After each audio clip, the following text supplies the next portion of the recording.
معزز سامعین و حضرات، چونکہ حج سے واپسی کا موقع ہے اور اسی طرح ایک عظیم فریضے کی ادائیگی سے امت مسلمہ فارغ ہوئی ہے،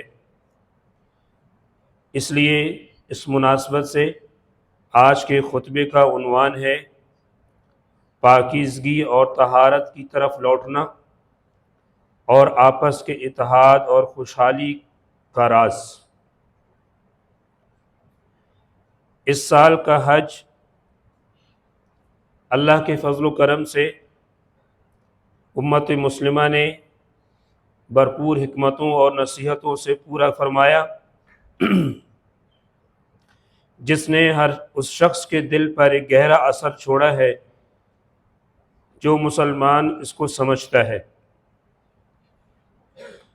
اب حج کرنے والے آہستہ آہستہ اپنے اپنے وطنوں کو واپس لوٹ رہے ہیں، اس امید کے ساتھ کہ اللہ تعالی نے ان کی عبادت کو قبول فرمایا ہے اور انہیں حج مبرور کی نعمت سے نوازا ہے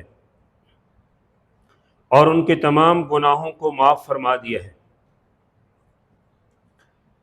یہ صرف روحانی یادیں لے کر واپس نہیں آ رہے، بلکہ ایک نئے عزم کے ساتھ اپنے اپنے گھروں کو لوٹ رہے ہیں تاکہ وہ ایک پاکیزہ زندگی گزار سکیں، اپنے دلوں کو اللہ کے سامنے جھکا سکیں اور اپنی نیتوں کو خالص کر کے اللہ کی رضا کی طرف قدم بڑھا سکیں۔ بے شک جیسا کہ رسول اللہ صلی اللہ علیہ وسلم نے ارشاد فرمایا، والحج المبرور لیس له جزاء الا الجنہ، کہ بے شک حج مبرور کا جو بدلہ ہے وہ جنت ہی ہے۔ صحیح بخاری۔ مقبول حج یا جس کو حج مبرور بھی کہا جاتا ہے، اس کی علامت یہ ہے کہ جب حاجی اپنے وطن واپس لوٹ رہے ہیں تو وہ پاکیزگی کی حالت میں ہوتے ہیں، وہ گناہوں سے پاک ہوتے ہیں، گویا ابھی ماں کے پیٹ سے پیدا ہوئے ہوں، بشرطے کہ یہ عبادت خلوص نیت سے ادا کی گئی ہو اور ہر قسم کی فحش، گناہوں اور جھگڑوں سے پاک ہو۔ حضرت ابو ہریرہ رضی اللہ تعالیٰ عنہ سے مروی ہے، رسول اللہ صلی اللہ علیہ وسلم نے ارشاد فرمایا، جس نے حج کیا اور اس کے دوران کوئی فحش بات نہیں کہی، نہ کوئی گناہ کیا اور نہ ہی جھگڑا کیا، تو وہ ایسے پاک لوٹتا ہے جیسے ماں نے اسے ابھی جنم دیا ہو۔ رواہ بخاری۔ حضرت جابر رضی اللہ تعالیٰ عنہ سے مروی ہے، رسول اللہ صلی اللہ علیہ وسلم سے حج مبرور کے بارے میں پوچھا گیا کہ حج مبرور کیا ہے؟ آپ صلی اللہ علیہ وسلم نے فرمایا، حج مبرور وہ حج ہے جس میں کھانا کھلایا جائے اور اچھی بات کہی جائے۔ روایت احمد۔ ان احادیث سے یہ معلوم ہوتا ہے کہ حج مبرور وہ حج جو اللہ کے ہاں قبول ہو، اس کا اثر انسان کے اخلاق میں مثبت تبدیلی کے ذریعے ظاہر ہوتا ہے، یعنی سخاوت کھانے کھلانے کے عمل سے نمایاں ہوتی ہے، جبکہ خوش اخلاقی سلام کرنے اور اچھی باتیں کرنے کی عادت سے ظاہر ہوتی ہے۔ حج مبرور اس وقت ثابت ہوتا ہے جب انسان کی شخصیت حج سے پہلے کی نسبت بہتر ہو اور نمایاں تبدیلی آ جائے، جس میں عبادات میں اضافہ ہو اور لوگوں سے بہتر تعلقات بھی شامل ہیں۔ معزز سامعین و حضرات، حج ادا کرنے کے بعد ہر مسلمان کو اپنے سابقہ گناہوں پر ندامت کے طور پر توبہ کی تجدید کرنی چاہیے اور خود کو بہتر بنانے کا عزم کرنا چاہیے۔ اسی وقت نیت اور اعمال کو اللہ تعالیٰ کے لیے خالص کرنا چاہیے، نہ کہ شہرت کے لیے، نمود و نمائش کے لیے یا فخر کے لیے۔ ریا اور عجب اور سمعہ جیسی مذموم صفات عبادات کا ثواب برباد کر سکتی ہیں، بغیر اس کے کہ انسان کو اس کا شعور بھی نہیں ہوتا اور اس کی عبادات ضائع ہو جاتی ہیں۔ لہٰذا یہ عبادت کا موسم ایک نیا باب کھولنے جا رہا ہے، جس میں زندگی کو زیادہ سے زیادہ پاکیزہ اخلاق، اللہ کی رضا والے اعمال کے قریب تر بنانا چاہیے۔ معزز سامعین و حضرات، حج کے علاوہ امت مسلمہ نے قربانی کی عبادت بھی 10 ذی الحجہ کو ادا کی ہے۔ یہ قربانی کس چیز کا نام ہے؟ یہ عبادت صرف جانور ذبح کر کے گوشت کو فقراء و مساکین میں تقسیم کرنے یا دوستوں کو گوشت بطور تحفہ دینے کا نام نہیں ہے، بلکہ اس قربانی کا ایک گہرا فلسفہ ہے جسے ہر مسلمان اور ایمان والے کو سمجھنا چاہیے۔ مثال کے طور پر آپ نے حیوانی نفس کی قربانی دے کر اللہ تعالیٰ کے قریب ہونا، تقوی اور اخلاص نیت کے ساتھ۔ اس بات کو اللہ تعالیٰ نے سورہ حج کی آیت نمبر 37 میں اس طرح بیان فرمایا کہ اللہ تک نہ ان کا گوشت پہنچتا ہے اور نہ ان جانوروں کا خون پہنچتا ہے، بلکہ اللہ تک تمہارا تقوی پہنچتا ہے۔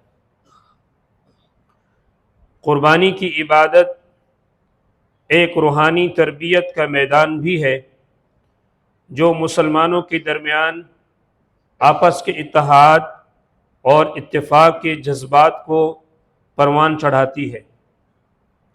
اس عبادت کو اجتماعی طور پر انجام دینا باہمی تعاون کا یہی تقاضا ہے کہ اس عبادت کو اجتماعی طور پر انجام دیا جائے۔ ذبح کرنا ہو یا جانور کی کھال اتارنی ہو یا گوشت تقسیم کرنے کا معاملہ ہو یا مہمان نوازی کے انتظامات ہوں، سب مل کر ایک اجتماعی کمیونٹی کے افراد کی آپس کی ہم آہنگی، آپس کا اتحاد، یہ اس بات کا متقاضی ہے کہ اس عظیم عبادت کو آپس میں مل کر اجتماعی طور پر ادا کیا جائے۔ قربانی ادا کرنے کے بعد ہمیں یہ سمجھنا چاہیے کہ مال اور محنت کی قربانی اللہ تعالیٰ کی عبادت میں بہت اہم ہے۔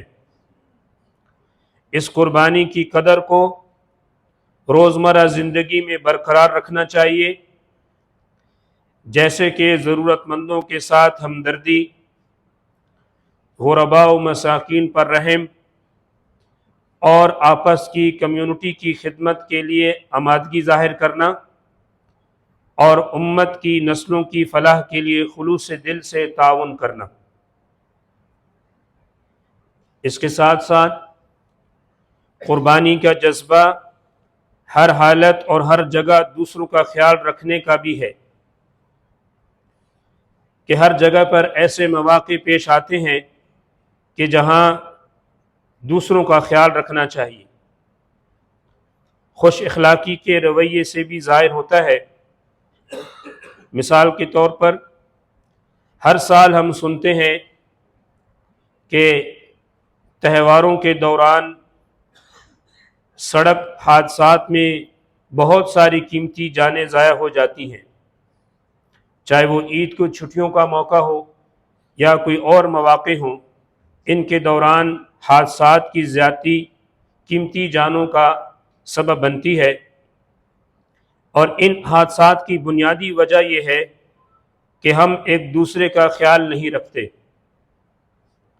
صبر کی کمی ہے، خود غرضی، لاپرواہی اور بے احتیاطی اس میں شامل ہے۔ یہ رویے قربانی کے جذبے کی کمی اور انسانی ہم آہنگی اور آپس کی ہمدردی کی کے عدم موجودگی کو ظاہر کرتی ہے۔ محترم سامعین و حضرات،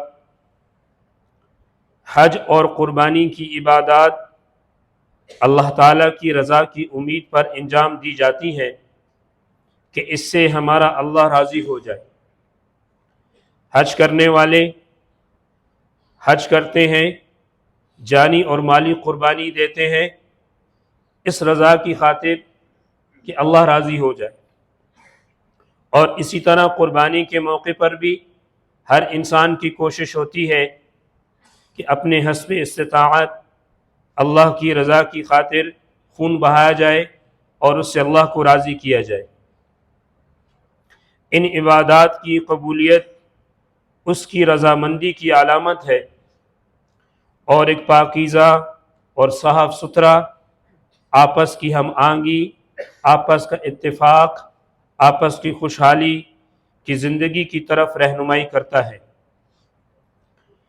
جو کوئی ان دنوں عبادات کو صدق دل کے ساتھ انجام دیتا ہے اور اس کو سمجھتا ہے، وہ یقیناً اللہ تعالیٰ کی طرف ایک پاکیزہ روح کی شکل میں اور بہترین اخلاق اور خوش اسلوبی کے ساتھ پرسکون زندگی کو تلاش کر لیتا ہے۔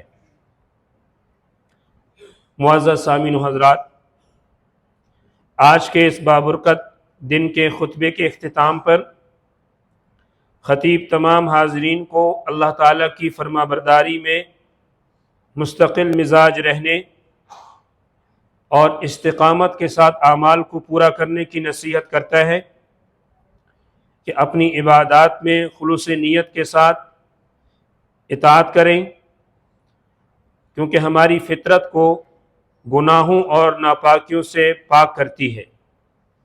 خلوص نیت ہماری اطاعت کو، ہماری فطرت کو گناہوں اور ناپاکیوں سے پاک کرتی ہے، اور اسی طرح معاشرتی زندگی میں اتفاق اور اتحاد کے جذبے کو فروغ دیتی ہے، تاکہ نہ صرف ہماری بلکہ آنے والی نسلوں کی زندگی میں بھی دنیا و آخرت میں برکت والی زندگی ہو۔ آئیے ہم سورہ بقرہ کی آیت نمبر 201 کی اس دعا کو اپنائیں، جس میں اللہ تبارک و تعالیٰ نے ارشاد فرمایا، ربنا آتنا فی الدنیا حسنہ وفی الآخرۃ حسنہ وقنا عذاب النار۔